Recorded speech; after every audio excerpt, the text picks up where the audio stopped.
Bonjour à toutes, je m'appelle Ilona, je suis diététicienne spécialisée dans le comportement alimentaire. Je vous retrouve aujourd'hui en collaboration avec Estime Essence pour vous aider, vous, les bioesthéticiennes, à vous sentir mieux dans votre quotidien grâce à l'alimentation et à votre hygiène de vie. Le but, c'est de prendre soin de soi. C'est pas de s'imposer un régime drastique ou mille et une contraintes en alimentation et dans votre quotidien. Au contraire. Manger doit rester une solution et pas un problème. Je vous partagerai différentes stratégies alimentaires adaptées à vos journées et à vos conditions de travail. Dans cette vidéo, on va découvrir les bases de l'alimentation équilibrée. La base de l'équilibre alimentaire, c'est vraiment nos besoins énergétiques. Et pour mieux comprendre le concept de besoin énergétique, j'aime bien utiliser la métaphore du téléphone et de la batterie du téléphone. Parce que finalement, c'est un peu comme si nos corps étaient des téléphones. On s'en sert tous les jours, à la fois du téléphone et du corps, et les deux ont besoin d'être chargés pour fonctionner correctement. D'ailleurs, en général, c'est quelque chose qu'on réussit plutôt bien à faire avec notre téléphone. Habituellement, le matin, quand on démarre la journée, le téléphone, il est chargé à 100%.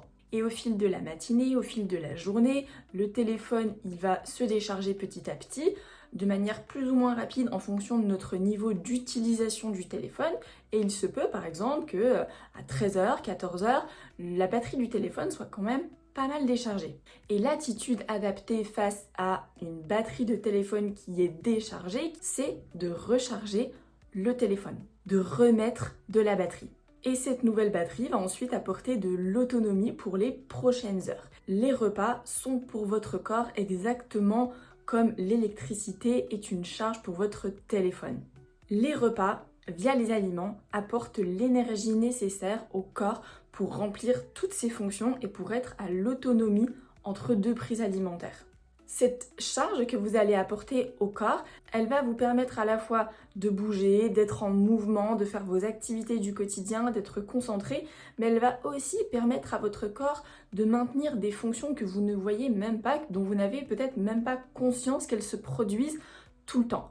Vos reins qui filtrent votre sang, votre système immunitaire qui lutte contre des infections, contre des bactéries, votre cerveau qui envoie des influx nerveux à tout votre corps, et même votre cœur qui bat, ça aussi c'est une fonction qui demande de l'énergie, qui fonctionne 24 heures sur 24 sans même qu'on en ait conscience. Et ce qui va se passer, c'est que si vous ne mangez pas suffisamment, si le corps n'est pas assez chargé, toutes ces fonctions vont être altérées. C'est un peu comme si vous laissiez votre téléphone à 10% de batterie, en batterie faible. En général, le téléphone, quand il commence à être en batterie faible, il fonctionne un peu moins bien.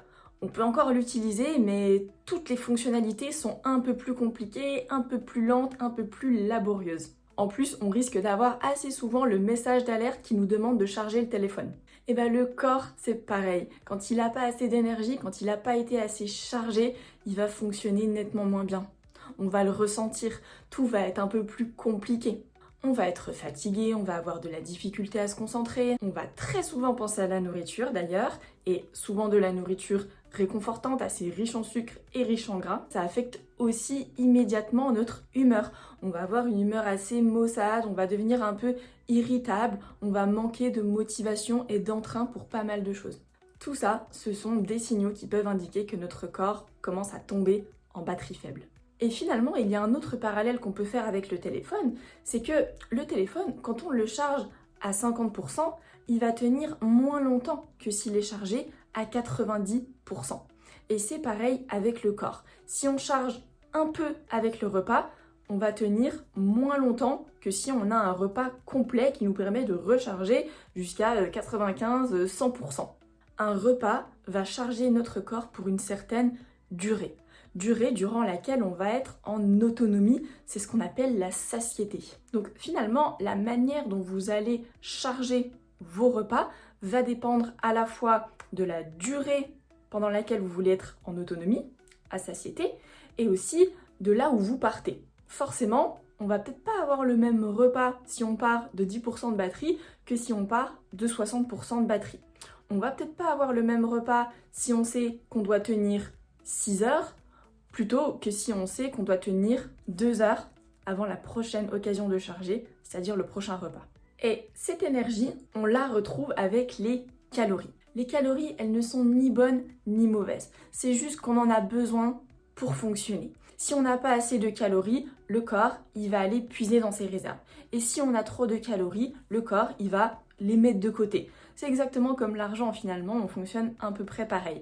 Ce n'est ni mal ni bien, c'est juste qu'on en a besoin dans tous les cas pour fonctionner. Je tiens vraiment à le préciser parce que je sais qu'il y a beaucoup de tendances alimentaires qui surfent sur le déficit calories, sur la chasse aux calories, sur les aliments allégés, pauvres en calories, au point où on pourrait presque en arriver à essayer de se nourrir sans calories.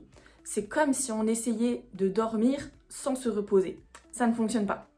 Le principe même de l'alimentation, c'est d'apporter de la matière, d'apporter des calories à notre corps pour qu'il fonctionne. Évidemment, tout est question de dosage. C'est toujours les extrêmes qui vont être problématiques. Dans une prochaine vidéo, on verra du coup quels sont les nutriments qui apportent des calories, dans quels aliments on peut trouver ces nutriments et à quoi servent ces nutriments pour notre corps. Je vous remercie pour votre attention et j'espère que cette vidéo pourra vous aider dans votre quotidien alimentaire de bio-esthéticienne. On se retrouve prochainement dans une autre vidéo.